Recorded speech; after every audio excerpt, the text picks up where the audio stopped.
Magandang araw mga ka-MC Daily. Naranasan mo na bang pumunta sa isang mall na halos walang tao? Yung tipong pagpasok mo pa lang, ramdam mo na agad ang katahimikan. Walang mahabang pila, walang masyado naglalakad, at minsan, pakiramdam mo ay ikaw lang ang customer sa buong palapag. Bagamat may mga taong gusto ang ganitong klaseng kapaligiran, para sa marami, nawawala ang saya ng pagmumalling kapag kulang ang sigla at activities sa paligid. Sa Pilipinas, maraming mall ang dinarayo araw-araw dahil sa dami ng tao, events, restaurants, at iba't ibang atraksyon. Ngunit mayroon ding ilang malls na madalas tawaging boring ng mga shoppers dahil sa kakulangan ng food traffic, limitadong entertainment options, o simpleng tahimik na ambience. Sa video na ito, pag-uusapan natin ang 10 pinaka-boring na mall sa Pilipinas. Tandaan, ang listahang ito ay nakabatay sa mga obserbasyon, karanasan ng mga mamimili at opinyon ng publiko. Handa ka na ba? Simulan na natin! Number 10, Vista Mall Santa Rosa, Laguna. Ang Vista Mall Santa Rosa ay isa sa mga modernong shopping mall sa Laguna. Kilala ito sa elegante nitong disenyo, malinis na kapaligiran, at kumpleto mga establishmento tulad ng supermarket, restaurants, coffee shops, sinehan, at home improvement stores. Dahil malapit ito sa mga pangunahing residential communities at sa ruta papuntang Tagaytay, marami rin ang dumadaan dito araw-araw. Sa kabila nito, may ilang shoppers na nagsasabing kulang ito sa sigla kumpara sa mas malalaking mall sa South Luzon. Dahil malawak ang mga hallway at open spaces, mas napapansin ang katahimikan kapag hindi peak hours. May mga pagkakataon ding mas marami pang staff na makikita kaysa sa mga aktwal na mamimili sa ilang bahagi ng mall. Karamihan sa mga bisita rito ay pumupunta para mag-grocery, kumain, manood ng sine, o bumili ng mga kailangan sa bahay. Hindi ito madalas na itinuturing na pangunahing tambayan ng mga kabataan o destinasyon para sa buong araw na pamamasyal. Dahil dito, para sa ilang mall goers, isa ito sa mga mall na maganda, ngunit medyo kulang sa buhay at excitement. Number 9, Robinson's Place, Lipa. Ang Robinson's Place, Lipa ay isa sa mga pinakamatagal at pinakaimportanteng mall sa Batangas. Sa loob ng maraming taon, nagsilbi itong pangunahing shopping at entertainment destination ng mga residente ng Lipa at mga kalapit na bayan. Hanggang ngayon, dinarayo pa rin ito dahil sa dami ng tindahan, restaurants at iba't ibang serbisyo. Ngunit habang dumarami ang mga bagong lifestyle mall sa Batangas, may ilang shoppers na nagsasabing medyo luma na ang dating ng ilang bahagi nito. Kumpara sa mga mas bagong mall na may modernong interiors, Instagram-worthy spots at mas maraming bagong brands, mas simple at tradisyonal ang pakiramdam ng Robinson's Lipa. Hindi naman nawawala ng tao ang mall na ito dahil marami pa rin ang loyal na customers nito. Ngunit para sa ilang millennials at Gen Z customers, kulang ito sa mga bagong attractions at trend experiences. Dahil dito, madalas tong ilarawan bilang isang maayos na mall na hindi na ganun kasigla kumpara noong mga nakaraang taon. Number 8, Ayala Mall Circuit, Makati City. Matatagpuan ang Ayala Mall Circuit sa dating Santa Ana Racetrack property sa Makati. Bahagi ito ng isang malaking mixed-use development na may mga residential buildings, open spaces, event grounds at entertainment facilities. Kilala rin ito sa pag-host ng concerts, pet events, running activities, at iba pang community gatherings. Gayunpaman, ayon sa ilang regular na bumibisita rito, mas buhay ang outdoor areas kaysa sa mismo loob ng mall. Kapag wala ang mga espesyal na event, may mga bahagi ng mall na tila napakatahimik kumpara sa ibang pangunahing mall sa Makati. Mas kapansin-pansin ito sa mga upper floors kung saan mas kakaunti ang dumadaan na shoppers. Isa sa mga posibleng dahilan nito ay ang lokasyon nito na hindi kasing daling puntahan ng ibang mall sa Central Business District. Bagamat moderno, malinis at komportable ang mall, May ilan pa rin nagsasabing kulang ito sa foot traffic at enerhiya na inaasahan nila mula sa isang malaking shopping destination sa Metro Manila. Number 7, Evergotesco Commonwealth, Quezon City. Ang Evergotesco Commonwealth ay isa sa mga pinakamatandang shopping malls sa Quezon City. Noong dekada 90 at unang bahagi ng 2000s, isa ito sa mga pangunahing pasyala ng mga pamilya, estudyante at residente ng Commonwealth area. Marami ang may masayang alaala rito dahil isa ito sa mga unang malalaking mall sa bahaging ito ng lungsod. Ngunit habang tumatagal, dumadami ang mga moderno at mas malalaking mall sa Quezon City. Dahil dito, may mga shoppers na nagsasabing medyo napag-iwanan na ng panahon ang ilang bahagi ng Evergotesco.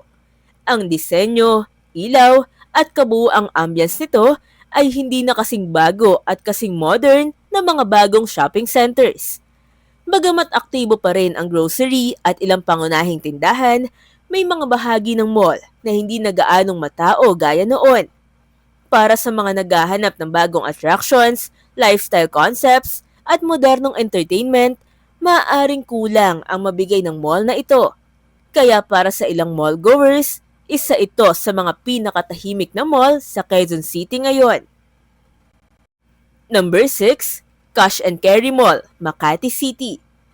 Kilala ang Cash and Carry Mall bilang isa sa mga pinakasikat na shopping destinations para sa grocery items, imported products, wholesale goods at business supplies. Sa loob ng maraming taon, naging paborito ito ng mga negosyante, restaurant owners at praktikal na mamimili dahil sa dami ng pagpipilian at competitive na presyo. Subalit kung ang pag-uusapan ay ang tradisyonal na mall experience, ibang kwento ito. Hindi ito katulad ng mga modernong lifestyle malls na may malalaking event spaces, interactive attractions, at mga lugar para sa social gatherings. Kadalasan, may partikular na pakay ang mga taong pumupunta rito at agad ding umaalis kapag natapos na ang kanilang pamimili. Dahil dito, madalas ilarawan ng mall bilang functional kesa entertaining. Maayos itong shopping destination para sa mga naghahanap ng mga produkto at supplies. Ngunit hindi ito karaniwang pinupuntahan para sa gala, tambayan o buong araw na malling. Kaya para sa ilang shoppers, isa ito sa mga mall na kulang sa masiglang mall vibe na matatagpuan sa ibang shopping centers sa Metro Manila. Number 5, Tutuban Center, Manila. Kung may isang lugar na halos lahat ng bargain hunters sa Manila ay kilala, yon ay ang Tutuban Center. Matatagpuan ito sa makasaysayang distrito ng Divisoria at nagsimula bilang bahagi ng dating pangunahing istasyon ng tren ng bansa. Sa loob ng maraming dekada, naging sentro ito ng murang bilihan, wholesale trading at iba't ibang tiyangge na dinarayo ng mga mamimili mula sa iba't ibang panig ng Pilipinas. Dahil sa dami ng produkto at mababang presyo, nananatili itong mahalagang commercial hub hanggang ngayon. Ngunit kapag ang sukatan mga ka-MC ay ang modernong mall experience, ibang usapan na yon. Hindi tulad ng mga contemporary malls na may malalawak na lounges, lifestyle zones, interactive attractions at premium entertainment facilities, mas nakatuon ang tutuban sa retail transactions. Karamihan sa mga tao ay pumupunta rito upang bumili ng produkto sa pinakamurang halaga at hindi para gumala o magpalipas ng oras buong araw. Dahil dito, maraming mall goers ang nagsasabing kulang ito sa mall vibe na karaniwang hinahanap ng mga pamilya at kabataan. Wala itong parehong antas ng aesthetics, ambience, at leisure experience na makikita sa mga mas bagong mall. Bagamat napaka-importante nito sa ekonomiya ng Maynila at sa industriya ng retail, para sa mga naghahanap ng masayang pasyalan, isa ito sa mga madalas ituring na boring bilang tradisyonal na mall destination. Number 4, Fora Mall, Tagaytay City. Sa isang lungsod na dinarayo dahil sa malamig na klima at tanawin ng Bulkang Taal, marami ang nag-aakalang lahat ng commercial establishments sa Tagaytay ay puno ng turista. Isa sa mga kilalang mall sa lungsod ay ang Fora Mall, isang mixed-use development na matatagpuan malapit sa sentro ng Tagaytay. Moderno ang disenyo nito at mayroon ding transport terminal, supermarket, restaurants at iba't ibang serbisyo para sa mga residente at bisita.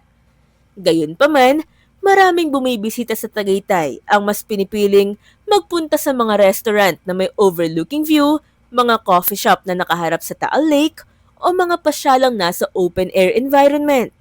Dahil dito, hindi palagi napupuno ng tao ang loob ng Fora Mall. Sa maraming pagkakataon, mas aktibo pa ang mga establishmento sa labas kesa sa mismong mall interiors. May mga mall goers na nagsasabing kulang ito sa mga natatanging atraksyon na magpapahikayat sa mga turista na manatili ng matagal. Kadalasan, mabilis ang grocery shopping, pagkain, o paghihintay ng biyahe ang pangunahing dahilan ng pagpunta rito. Dahil sa tahimik na kapaligiran at limitadong entertainment options kumpara sa mas malalaking malls, napasama ito sa ating listahan ng pinaka-boring ng malls sa bansa. Number 3, Pacific Mall Legazpi. Isa sa mga pinakamatagal ng commercial centers sa Bicol Region ay ang Pacific Mall Legazpi. Noong mga nakaraang dekada, isa itong pangunahing shopping destination para sa mga residente ng Albay at Karatig Probinsya. Dahil sa lokasyon nito sa sentro ng Legazpi City, naging mahalagang bahagi ito ng lokal na komersyo at araw-araw na pamumuhay ng maraming Bicolano. Ngunit habang dumarami ang mas bagong mall sa rehiyon, unti-unting nagbabago ang kompetisyon. Maraming consumers ang nagsimulang lumipat sa mga mas modernong shopping centers na may mas maraming retail brands, restaurants, cinemas, at entertainment offerings. Dahil dito, nabawasan ang dating sigla na minsan naging trademark ng Pacific Mall. Ayon sa ilang lokal na shoppers, ang ilang bahagi ng mall ay may pakiramdam na tila naiwan na sa nakaraan. Ang disenyo, lighting at tenant mix nito ay hindi na ganun kaakit-akit para sa mas batang henerasyon ng consumers. Bagamat mahalaga pa rin ito bilang bahagi ng kasaysayan ng Legazpi, marami ang nagsasabing mas pinipili na nila ang mas bago at mas modernong alternatibo sa lungsod. Number 2, Isetan Cinerama Recto. Kapag pinag-uusapan ang mga iconic malls ng lumang Maynila, hindi maaaring mawala sa usapan ang Isetan Cinerama Recto. Binuksan noong dekada 80, isa ito sa mga pinakasikat na shopping destinations noon sa University Belt area. Dahil malapit ito sa maraming paaralan at terminal, naging sentro ito ng pamimili at tambayan ng mga estudyante sa loob ng maraming taon. Subalit habang nagbabago ang mall culture sa Pilipinas, marami rin nagbago sa imahe ng Isetan Recto. Sa kasalukuyan, may mga bisita nagsasabing luma na ang pakiramdam ng ilang bahagi ng gusali kumpara sa mas modernong malls. Ang ilan sa mga corridors nito ay hindi kasing liwanag o kasing sigla ng mga bagong shopping centers na makikita ngayon sa Metro Manila. Bukod dito, may ilang mamimili ring nagsasabing hindi na ganun kaaya-aya ang kabuuang ambience para sa leisure at relaxation.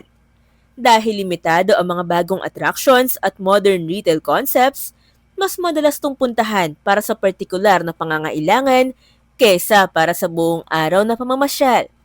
Bagamat mahalagang bahagi ito ng kasaysayan ng retail industry sa bansa, para sa madaming modern shoppers, isa ito sa pinaka-boring na mall experiences ngayon. At narito na tayo sa top 1, ang mall na madalas tawaging Ghost Town Mall ng ilang netizens at urban explorers, ang Century City Mall sa Makati.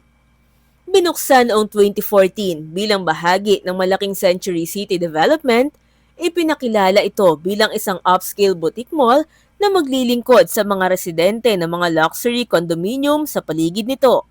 Moderno ang arkitektura, malinis ang interiors, at premium ang dating ng buong gusali. Ngunit sa kabila nito, marami ang nakapansin sa kakaibang katahimikan ng mall. Kumpara sa ibang malls sa Makati na halos hindi mahulugang karayom sa dami ng tao, may mga pagkakataong napakaluwag na mga corridors ng Century City Mall. Maraming netizens ang nagbahagi online ng kanilang karanasan na tila kakaunti lamang ang mga mamimili kahit sa oras na karaniwang matao ang ibang shopping centers. Dahil dito, nabuo ang reputasyon nitong isa sa mga pinakatahimik na mall sa Metro Manila. Isa sa mga madalas na binabanggit na dahilan ay ang lokasyon nito sa loob ng Century City Complex na hindi kasing daling puntahan ng mga pangunahing malls sa Ayala Center. Dagdag pa rito, mas nakatuon ang tenant mix nito sa niche at boutique market kesa sa mass market appeal.